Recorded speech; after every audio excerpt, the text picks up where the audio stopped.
little bit about your background, Cynthia, and then we can get started.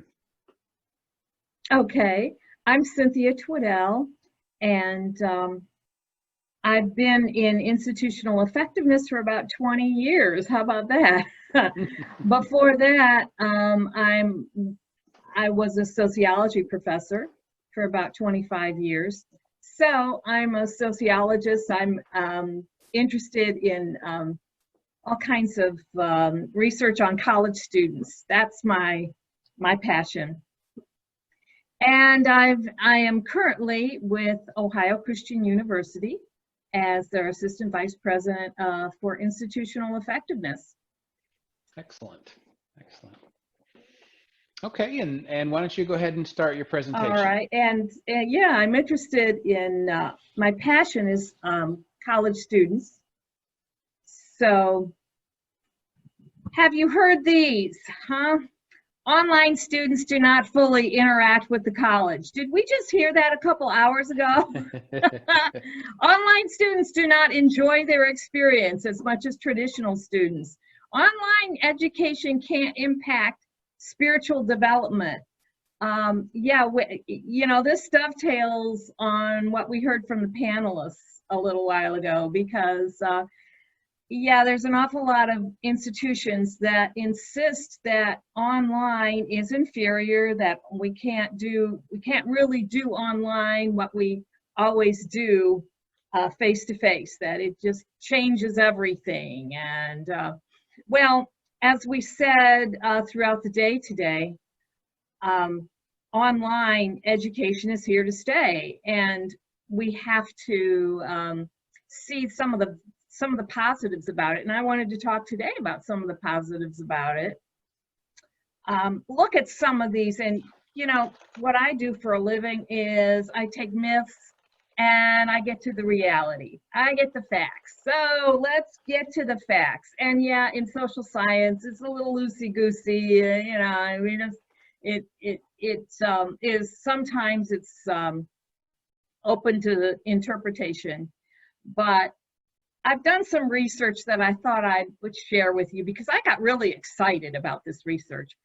We did the thriving quotient at Ohio Christian, and it's an instrument that's a nationwide instrument. It was developed by Lori Schreiner of Azusa Pacific, and it measures the emotional, physical, and spiritual well-being of students, and it predicts student success.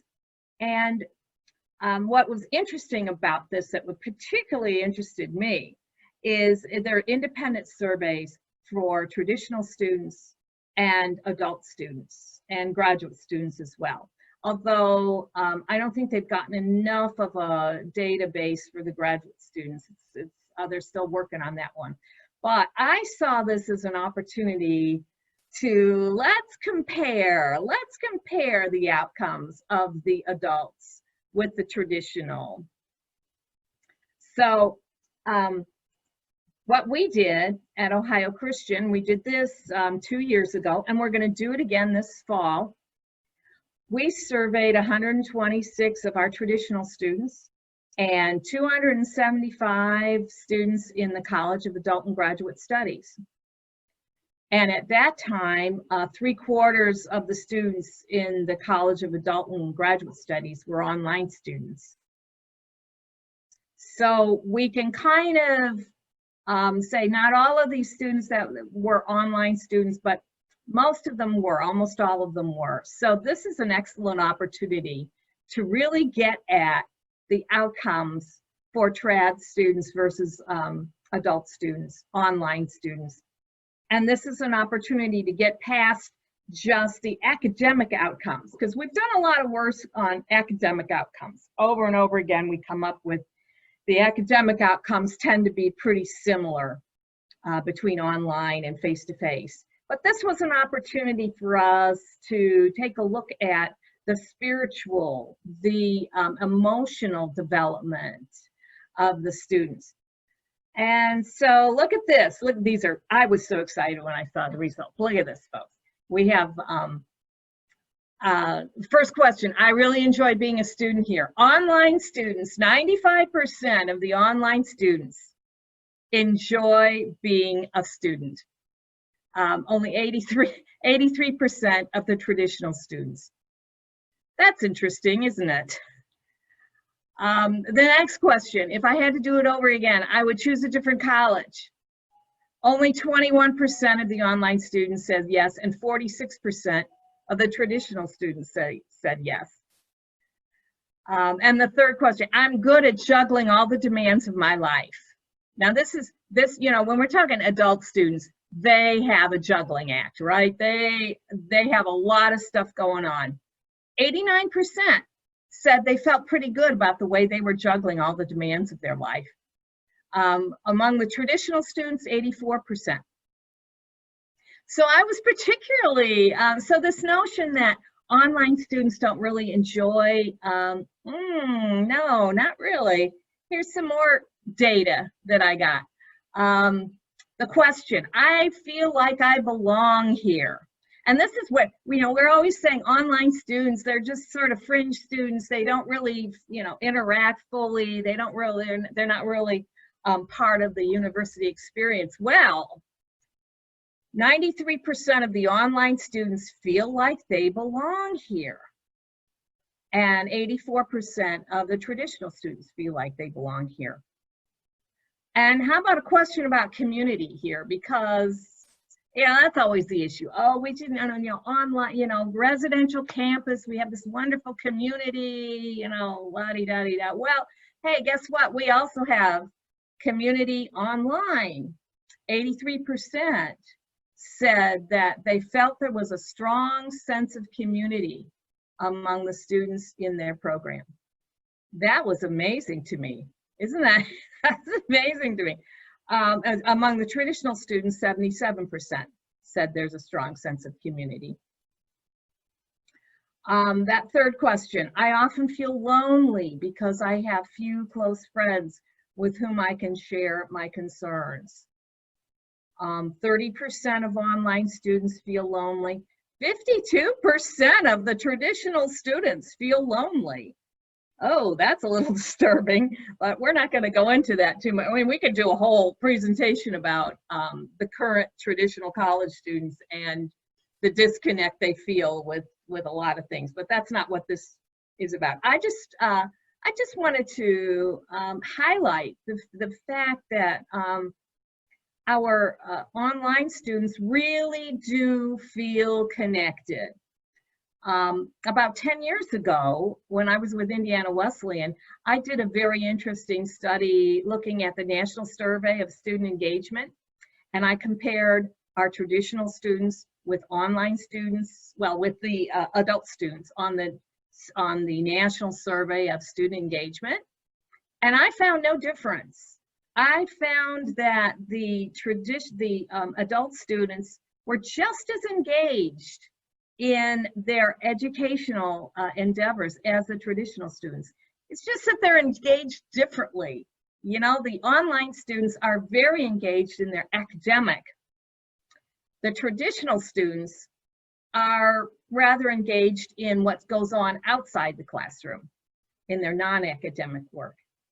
So I think this is pretty important. Now, when it comes to thriving, and they define thriving as feeling like you're spiritually growing, feeling like, well, 6.2, looking at the other side of the scale, how many are not thriving? Who's not thriving here? 6.2% of adult students felt like they were not thriving, they were barely or not surviving. 8.73 of the traditional students felt like they were barely or not surviving. That's a little disturbing, isn't it? And of course, when I ran a t-test, there is a significant difference there. Adult students are much less likely to report this not surviving. Why do you think that's going on? We go in our write down some thoughts, and I'll share. And while you're writing down your thoughts in the chat box there, And Josh will share those in a moment. But while you're writing them down, let me share some of the things that I'm thinking about as I look at these. 99% of the adult students agree that my spiritual or religious beliefs are the foundation of my approach to life. And that compares to 82% of the traditional students. So I have I sense that maybe at Christian colleges, at any rate, we're attracting a kind of student who is likely to thrive, you know, and they tend to be mature students who are likely to thrive. A lot of the Christian colleges do cohort groups where you're with the same people throughout your program. And they tend to be very strong groups. They pray together, they share life together, and this helps them to thrive. So I think that is a positive about online education. And then, you know, I think there is something to be said about the relative anonymity about online. Online students support one another in ways face-to-face students don't.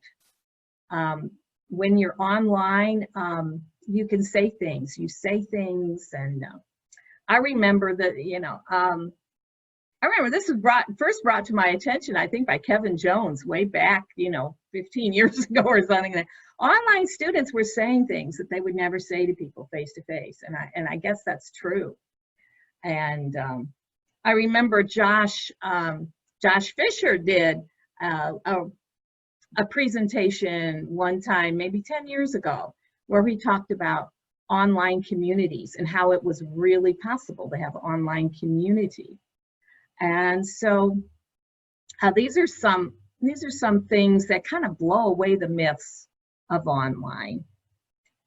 And then, of course, online students, being adults, they probably have better coping skills, or they wouldn't be in online to begin with. I kind of think we attract a different kind of person to online. They've got to be the kind of person who can juggle a lot of things. And we also have, you know, in our traditional campus, we're attracting younger people that come from a different generation that might feel more lost. And yeah, that's another presentation. We can talk about the trad people. That's another interesting conversation, but we're going to talk online here. So here's my conclusion here. We're blowing away some of these myths, blowing away the myths. Here's myth number one: online students do not interact fully with the college. Quite the contrary. 83% of the adult students agree that there is a strong sense of community among students in this program.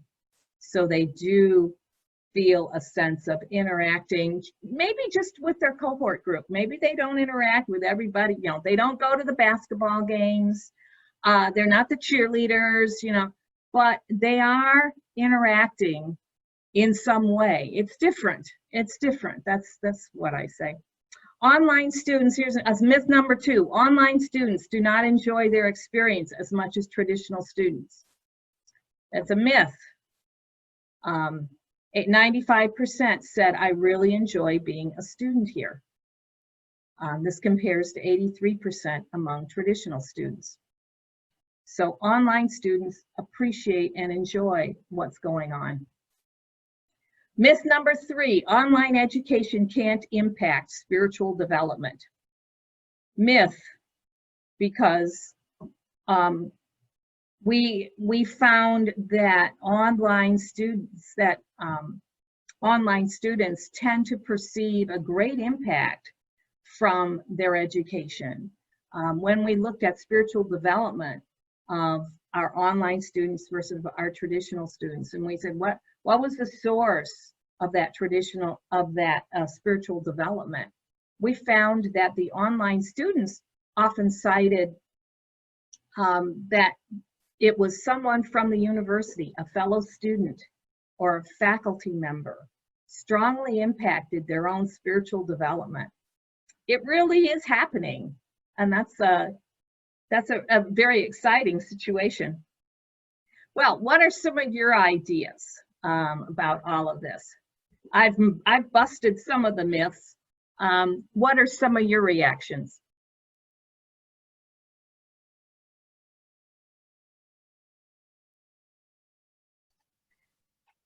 What are some of the things that you guys had?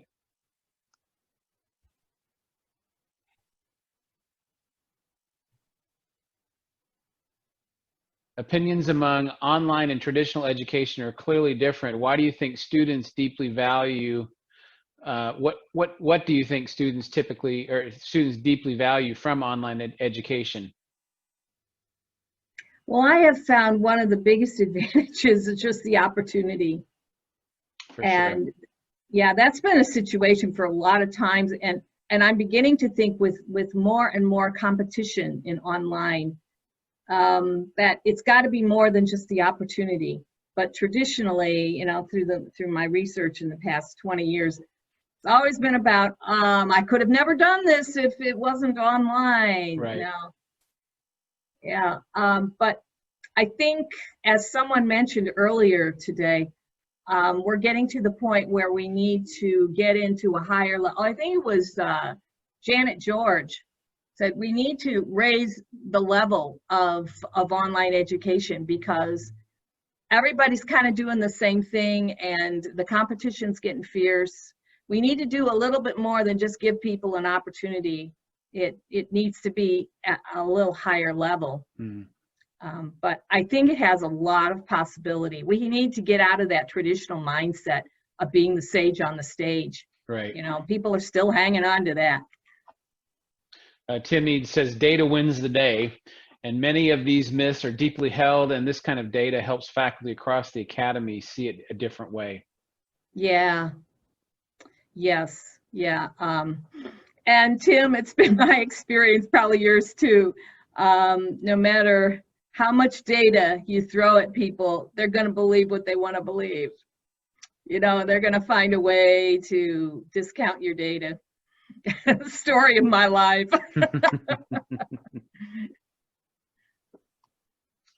Shannon Mulford writes, I completely agree. It's my experience that the traditional student may sit in the classroom or chapel without being engaged. They may be present but absent. Yeah. Online devotionals and discussions facilitate spiritual development and interaction as well. Yes, yes, very good point. Because we are forcing them to interact with chapel. That's Yeah. right.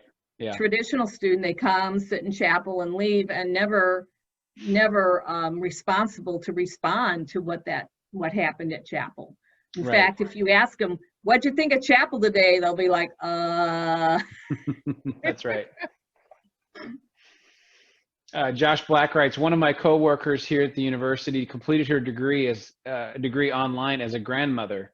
She was a commencement student speaker and shared that she connected better in the online classroom than she did when she attended our campus 25 years ago. She made lifelong friends online and said the experience was life-changing. Yeah, yes. Isn't that exciting? I love to see those stories. We missed our graduation this year, didn't you? I mean, I love, that's what I live for, those stories, and they come to graduation. Yeah.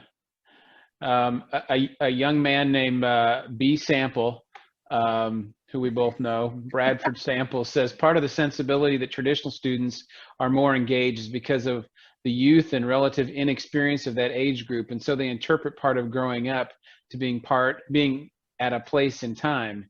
Younger students may not be more engaged, but they spend more time in a place. Ah. Interesting point. Yeah. Yeah. Okay. Any more thoughts or questions?